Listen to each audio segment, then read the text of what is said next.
All right, YouTube, I'm doing something different. I want you guys to pay attention to other news and information that's going on about Trump. And hopefully this will help pull some of this information, together. And I'm going to put a clip from Rick Wiles up. And I'll talk about it, more later.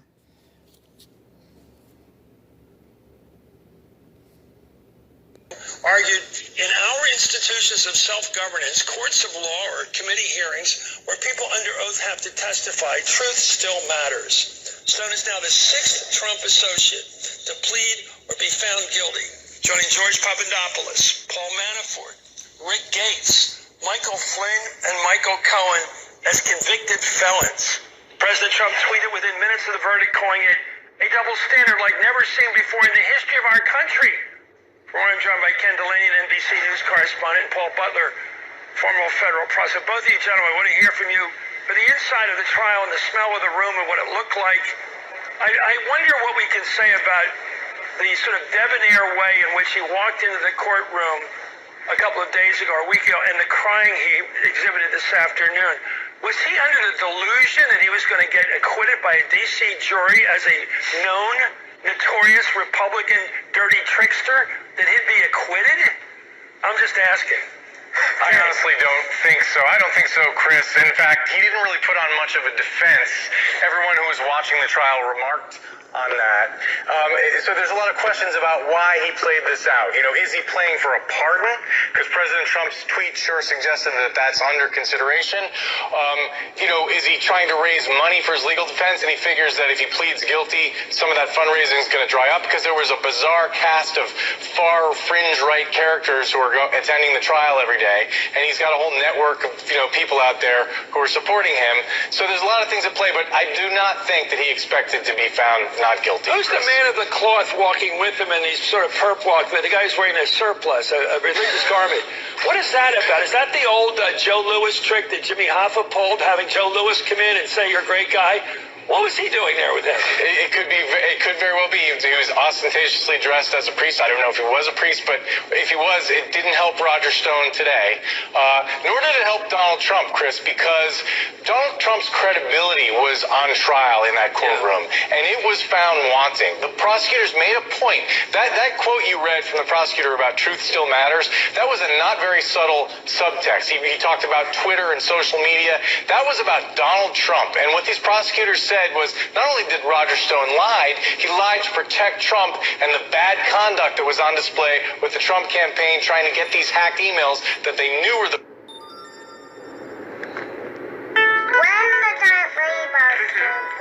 This was federal prosecutors who go to work every day with Donald Trump's portrait on the wall, criticizing the Trump campaign in a way that the Mueller report really didn't. Paul Butler, you've seen a lot of guys you've been defending probably over the years who've faced serious time, I'm guessing. And when you're 67 years old, there must be some empathy from Melania Trump, if not from the president, for this guy who really ushered them into politics. I'm just wondering if there's any way he can't, given the fact there might be some humanity in Trump, pardon this guy for being his henchman. Because he wasn't robbing gas stations, he was working for Trump.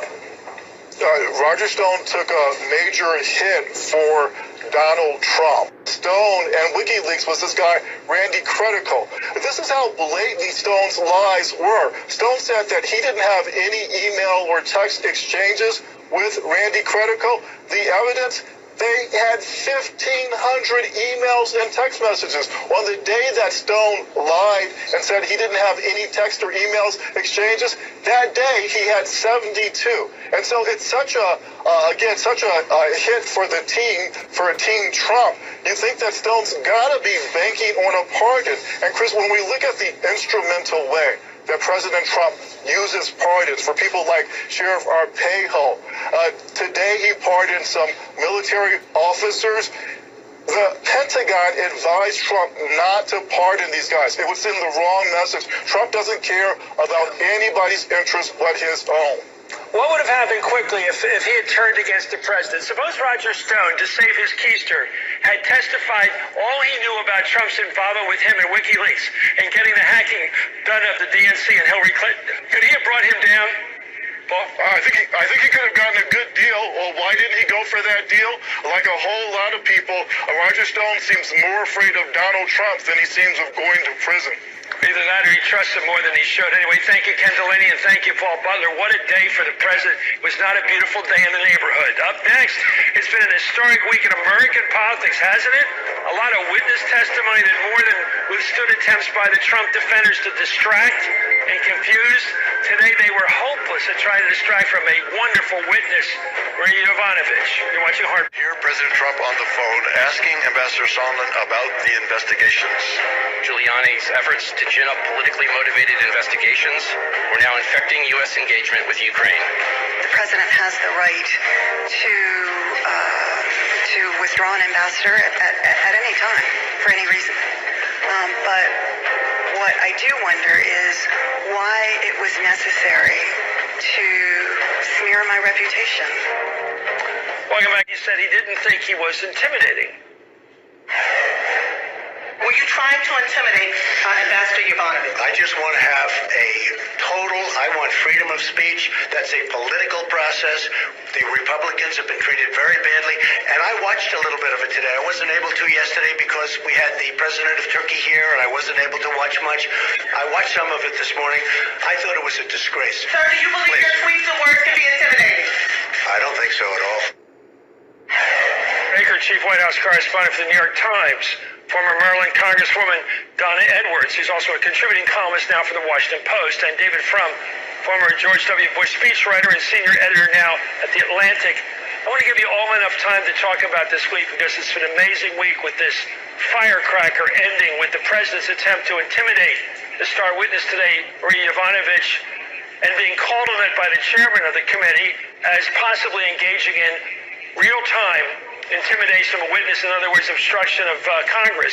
And then, of course, the big news tonight, confirmation of that phone conversation between Gordon Sondland, the ambassador to the EU, and the president, and the White House, wherein the president made clear he wanted the dirt on Joe Biden at all costs, even at the cost of a U.S. policy to save Ukraine. Peter Baker, it's hard to put a lot of it into one of your main bar analysis pieces. What's the hugest story this week? I should say, of the huge stories. Well, that's a great question. I think that, look, what we're seeing already just from three witnesses is that the fact set that we had begun to understand is all coming together. Now, the Republicans are going to say, and they're correct, that these three witnesses didn't ever speak with the president. They don't have any firsthand knowledge of the president or his motivations in a direct sense. But as the building block for the case that the Democrats are making, they sort of laid out the whole set of events. It is more than just a single phone call. It's more than just a single, conversation with the president of Ukraine. It's a whole series of events, including and most powerfully involving Masha Yovanovitch today. Now, where does it add up to? We'll see. I don't know that anybody's minds have changed. That's still an important factor to take into consideration. But as the Democrats sort of try to build their case for an eventual vote, they seem to be heading toward by the end of next month. You can see where the end of the road for them. They're going to impeach him for bribery, they'll call it, or abuse of power, or whatever they want to call it. But somebody who clearly was using the tools of government, in their view, to advance his own political interests. I think we saw, Donna, the violence of the president today, his willingness. Well, during the campaign of 2016, we could sort of enjoy this sort of street yard awful behavior of the guy because he's attacking fellow politicians, grown-ups like him, which he called warriors or political combatants. So if he attacks a guy being slow-thinking or short or whatever, okay, that's part of the political contest. Here he was caught in real time today with that tweet of his attacking a public servant who's really defenseless. I mean, and saying that she's caused mayhem all around the world. I mean, it was almost like an 8-year-old saying, so's your old man or something. To actually accuse someone of causing the whole world to go into turmoil, getting the causality totally wrong when you're sent into a trouble spot. You didn't create the trouble. You went to the trouble spot. What did you make of his, well, I would say, violently attacking this public servant, Marie Yovanovitch? Hey, so I'm doing this because I want you guys to get the other perspective that you're not being told by right-wing messengers like Rick Wiles. This is what the conversation is that you're missing because they're not giving you both sides of what is happening. And the clips that I'm playing for you are intended to try and hone in on the crimes that Trump is actually committing. And when Christians who are rooted in God's word, you should be able to hear this. Carnal Christians, carnal people who believe in the world's rules are not going to be able to hear the truth. And they're going to go off like wandering sheep into the wilderness, and they're not going to be able to be protected. So Rick Wiles over in Singapore reporting on the digital currency that's supposed to be coming. I'm going to play a clip, from him with that. If not in this video, then in the next one. So he's doing all this, but he is missing information that's sitting right in front of his nose over here in the United States. So he got to travel all the way to Singapore to go report on that information. But he can't tell you the stuff that's happening right here in his own home soil. So, I'm over it. I'll be so glad when I don't have to hear his voice no more. I'll be so glad when the Lord takes him and takes all his raggedy mess that he spews off of the internet, off of YouTube, off of social media, out of the whole sphere. I want Rick Wiles completely erased from what is happening in this dimension. So I'll be back. He's so deliriously crazy as to be talking to a guy sitting in a restaurant surrounded by Russian spies. You mean the same president who revealed classified information almost at random inside the Oval Office? What does it say about him that we didn't already know, Chris?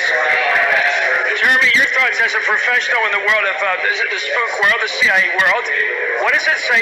I didn't know the president had a private cell. Isn't that why he went after Hillary Clinton for 1,000 moments there during the 2016 campaign? That she used a private cell, and there he is chatting away with the guy who paid $1 million to get his ambassadorship. The president chatting away with this guy. Chris, wait a minute. We don't know that the president was on a cell. We know that Ambassador Sondland was. What's the difference? The other guys go ahead. Chris, here's the point, which is if the president is speaking so loud that effectively he's on a speakerphone for anyone to hear in Ukraine, the national security concern is that others, including the Russians, could be listening. Now, we might think of this as careless or negligent by the president, but think for a moment, maybe the president wanted the Russians to hear. Maybe he was fine with the Russians hearing him because, of course, this, as described today in the hearing with Ambassador Yovanovitch, was part of a Russian effort, a Russian-originated effort to delegitimize Ukraine, to smear those who were standing in the way of the corruption fight in Ukraine. It was an effort to prevent the United States from providing military support to Ukraine. So the president has been aligned with Russia all along, so why would he care if the Russians listened to his phone call? So well said. This wouldn't have been the main story today, except it broke late today, and we got it. This whole question of it now, verification of the president's conversation with Ambassador Sondland, back and forth from the White House to this guy's cell phone. But Barbara McQuaid, the big story this morning, and I thought it was a blockbuster, is when the president tweeted out his attack on the witness today, the primary witness, Marie Yovanovitch, basically accusing her of causing mayhem around the world, trying to destroy her and shut her up, basically. Is this witness tampering, as the chairman of the committee is saying? I think it very well could be. If someone were to say those things to a witness in court, there is a federal statute that makes it a crime to intimidate a witness in an effort to influence their testimony. I think that one could very well characterize what President Trump did in that circumstance as fitting that statute. Now, of course, when it comes to impeachment, you don't even need to prove each and every element of a crime. It can be an impeachable offense without even meeting that definition. So I think it could be very well grounds for impeachment. And you also have to wonder, is he trying to send a message to Ambassador Yovanovitch or as well to other witnesses who might be thinking about testifying next week? And so the impact that can have by the most powerful person in the world can be to intimidate. And she said she felt intimidated. Well, as I said, even amid Yovanovitch's live testimony today before the hearing, she was suggesting of further attacks from this president who wrote that everywhere she went turned bad. He said that in real time. Chairman Schiff brought up that tweet during the hearing, later calling it witness intimidation in real time. Here he goes. The president implicitly threatened you in that call record. And now the president in real time is attacking you. What effect do you think that has on other witnesses' willingness to come forward and expose wrongdoing? Well, it's very intimidating. It's designed to intimidate, is it not? I mean, I can't speak to what the president is trying to do, but I think the effect is to be intimidating. Well, I want to let you When know. the hearing concluded, you can hear it right now, Yovanovitch was met with a loud applause from the people in the hearing room. This is the gallery of the chamber there. I want to go back to the congressman on this. Today, I liked looking at secondary characteristics, and I noticed that the Republicans didn't look too happy after this hearing. Your thoughts? Well, of course, it was a terrible, horrible, no good day for them and the president. But look, I want to go back to Ambassador Yovanovitch and the president's effort to intimidate her and continuing his cruel besmirching of her good character and her outstanding reputation. My brother served in Vietnam. Take a look at this. You know, it's hard to find more drama than we saw today. I have watched a lot of these hearings. This was up there with Joseph Welch and the McCarthy hearings when the counsel for the defense of the Army said, "Have you no decency?" to Joe McCarthy, and McCarthy looked like hell, and he deserved to. I don't know anything to match that, but today was pretty close. Your thoughts? Yeah, by the way, the president's intimidation there's nothing subtle about it. I mean, the president is a bully. He was trying to discredit her and intimidate other witnesses, as he has done throughout the entire investigative process. But I think that, Republicans have to sit there and realize how much he damaged himself by doing that, because I think what made her testimony so compelling was she's obviously a person of integrity. Her testimony was succinct, and she's clearly a patriot. She's clearly a patriot and a public servant who has taken great risks in her career. And if this is the world that Donald Trump has made for us, that he trusts someone like a Roger Stone and demeans someone like Marie Yovanovitch. And I'm wondering whether Republicans sitting on that committee are thinking, okay, is this the hand that we're dealt? Are we really supposed to find a way to ignore her when we're seeing all of this corruption, all of this evidence, knowing what's coming? So this was a very bad day for the president. And I agree with you that I think that this is the danger of the politics of smearing. This is part of their playbook. You have to attack them. But it didn't work with Ambassador Taylor. It's not going to work with Lieutenant Colonel Vindman. And it certainly did not work with Marie Yovanovitch. And you know who agrees with you? People like Chris Wallace, who said that she was so compelling today, you shouldn't mess with her. Brett Baer. And Brett Baer, so he went even further, saying the president committed a big mistake today in going after in that intimidating way. Ken Starr also agreed. So there's some voices starting to notice on the other side of the aisle, if you might say, politically, are noticing how bad this president is handling this matter. Yeah. The presidency, I should say. We'll be right back.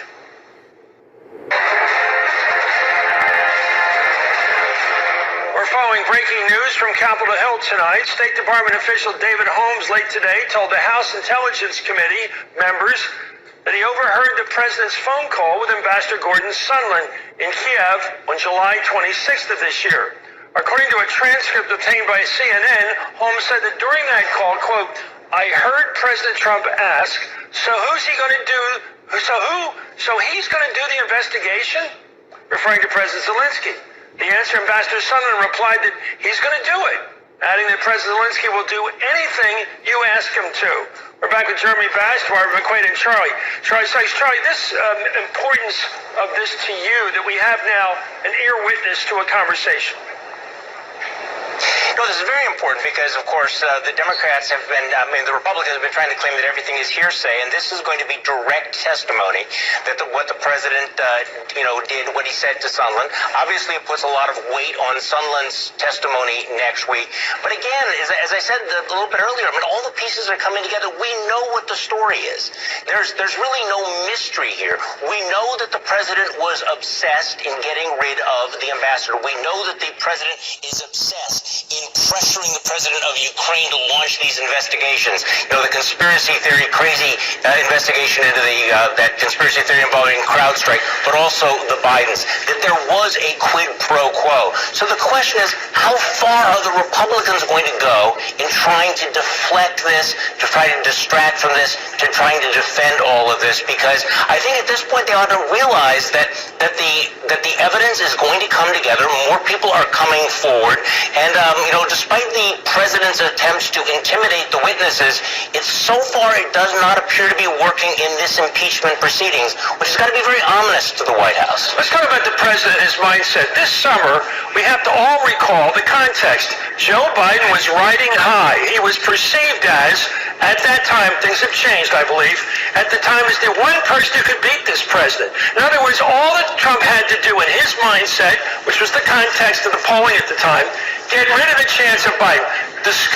Smear him up enough so that you don't have any problems because you can beat the other candidates. That's all changed. Your thoughts about that, Charlie? I want you to tell me politically.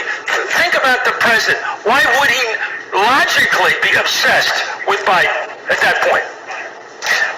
Because I think he thought that the Ukraine investigation would be for Biden what the emails were for Hillary. It would be the cloud over his candidacy. And so here you have a president who has all of these scandals, all of the suggestions of corruption that he's been engaging in, and he can play the game of whataboutism. And you know how successful he has been at turning that around, projecting his own corruption onto somebody else. So to have the president of Ukraine announce that he is investigating and launching an investigation, going on CNN and announcing this, basically creates a narrative line. And by the way, the Trump campaign announced it was spending millions of dollars on an ad campaign specifically on this subject. There is nothing subtle about this. It's happening in plain sight. And if there was any doubt about it, the fact that they announced this multi-million-dollar campaign gives you an indication of what he was hoping to do and how he was hoping to frame this into 2020. Yeah, this is going to be the Big Bang Theory. Anyway, according to Holmes' testimony, he was supposed to accompany Ambassador Sondland into a meeting with an aide to President Zelensky on the day of Trump's call with Sondland. Holmes arrived late to the meeting, and when he got to the office, was told by an assistant, quote, that Ambassador Sondland and Zelensky's aide had insisted that the meeting be one-on-one with no note-taker. What do you make of that, Jeremy? They're doing a secret conversation over there about getting dirt. Well, clearly they want to hide the fact that there was a directive from the President of the United States to get these investigations going. And I think the very first question that Chairman Schiff will ask Ambassador Sondland is, in presenting the ultimatum to President Zelensky, were you freelancing? Were you doing this on your own? Or were you doing this at the direction of President Trump? And today's testimony that we now have from David Holmes shows clearly that this directive came directly from the president. It wasn't just Sondland making this up. And the latest attempt of throwing cold spaghetti at a wall, to use Nicole's comment today, is the latest attempt to say all these people, Giuliani, Mick Mulvaney, Sondland, all of them, the three amigos, so-called, all these people were operating on their own in some rogue operation. They got no orders from the president, and now, as you brilliantly put it there, Jeremy, the president was giving orders hour by hour. Holmes also testified today that Ukraine was on the verge of committing to Trump's demands for an investigation in a TV interview. He said that Ambassador Taylor again stressed the importance of staying out of U.S. politics and said he hoped no interview was planned. Zelensky's aide shrugged in resignation and did not answer, as if to indicate that they had no choice. The Ukrainians believed they had to do it. Barbara, it is extortion. They wanted it done. They feared if they didn't do what they were told to do and having some press conference or an interview with CNN, if they didn't do something dramatic that the president wanted done, creating for him the argument, Joe Biden's being investigated over there in Ukraine, that's the headline he wanted, they were going to be shut out of getting the military assistance they needed to survive. Yeah, I think this conduct fits either the definition of extortion or bribery, demanding a thing of value, the investigation, in exchange for the performance of an official act, the delivery and release of the military aid. And this idea that President Zelensky never felt any pressure is irrelevant. It doesn't matter. Sometimes people who participate in a bribery scheme are quite happy to get the benefit that they wanted, even though they might slip the maitre d' some money to get the good good table. Everybody's happy. Nobody feels pressure. It's a win-win, except for everybody else who follows the rules. And so this idea that President Zelensky never felt pressure is really completely irrelevant to whether the president abused his power. You can call it extortion. You can call it bribery. It's abuse of power. Well, I would call it extortion for the simple reason I don't think Zelensky would dare say he's being pressured, because that would destroy any chance of meeting the payroll. If he's going to pay off these people, it doesn't do any good to trash them at the same time, because they're going to have bad blood from the president.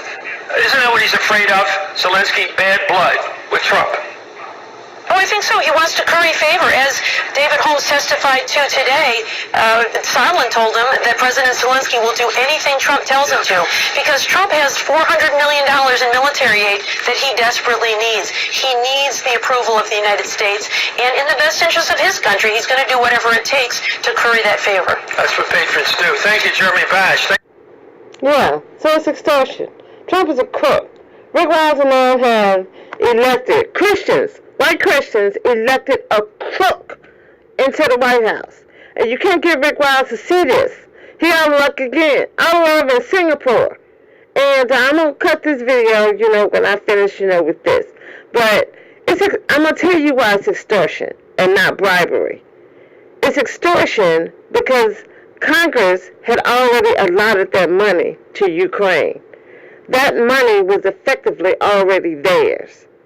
And when you extort somebody, you tell them, it's like you hold a gun to their head and say, hey man, I'm not giving you your money that Congress told you that you can have until you do something for me.